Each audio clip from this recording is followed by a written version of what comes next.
Easter egg. Perfect example, okay? Now, I know it looks like I have 4 hearts, but when I pop them together, I have 2, okay? Now,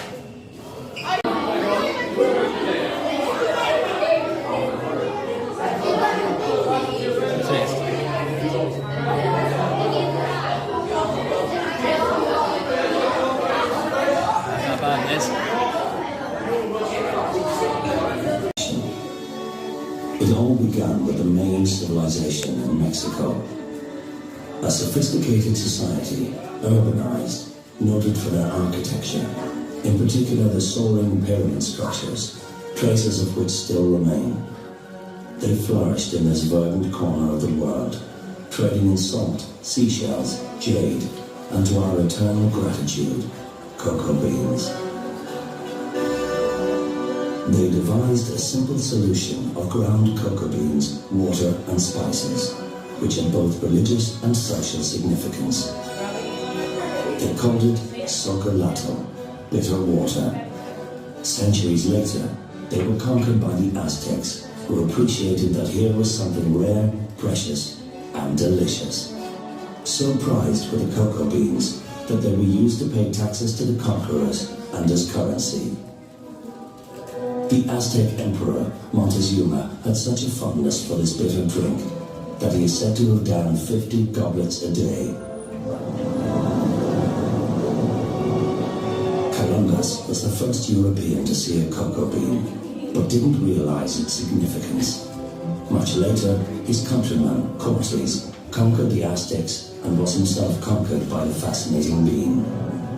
When he returned with his treasures, the one that most delighted the Spanish king and queen was this new drink, now called chocolate. Cannily, they declared it a state secret. Soon, it became the drink of choice across Europe. Delicious, expensive, immensely sophisticated, it was immediate evidence of social cachet.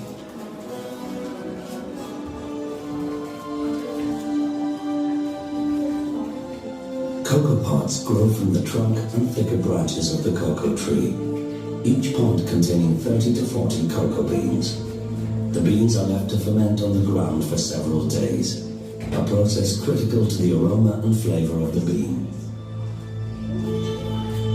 Dried in the sun, the shells are removed and these cocoa nibs are then roasted before crushing to produce cocoa mass and cocoa butter.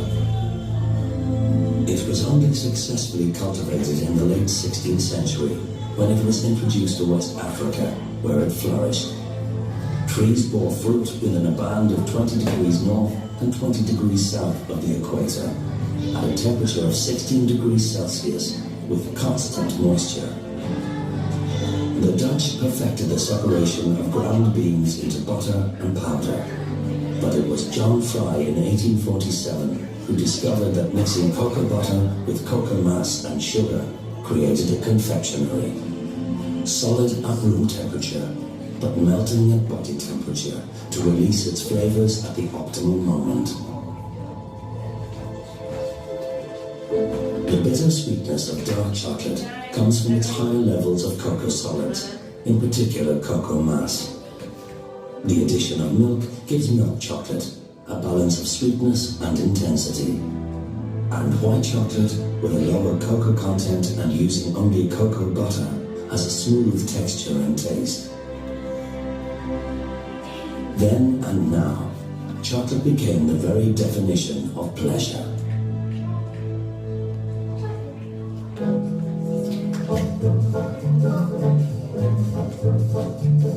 Marion Butler was born in India in the glory days of the Raj. Her father held the rank of colonel.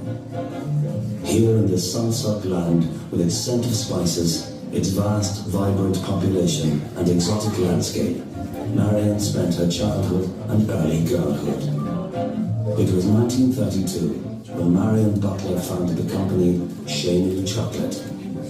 She had moved to Ireland, where the family continued to lead a privileged life.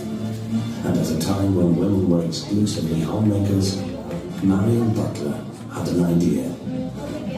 She wanted to create a range of handmade chocolates from the finest chocolate possible, a luxurious, irresistible pleasure.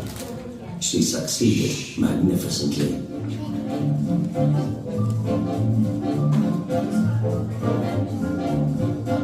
In 1959, the company was bought by James Sorensen, whose family still run it today. And a year later, Chez Nous Chocolates opened its first retail store in the Grafton Arcade. The chocolates were regularly sold at the Spring Show and Horse Show in the RDS, at that time the social events of the year. The name changed from Chez Nous to Butler's Irish in 1984, and for many years a horse formed part of the logo to mark the relationship. In 1998, the first Butler's Chocolate Cafe opened in Wicklow Street, offering superb coffee, our signature hot chocolate drink, and of course, chocolates. Today, there are numerous Butler's Chocolate Cafes. We've changed a bit over the years, from Butler's Irish to Butler's Chocolates, but Butler's remains instantly recognizable. Its white be-ribboned embossed box, opening to reveal the most irresistible chocolates, the ultimate pleasure. We can be grateful to the Mayans, the Aztecs, the Spaniards, and the clever people who developed the chocolate we know today. Butler's Chocolates. It's very simple, really. We've captured happiness and put it in a box.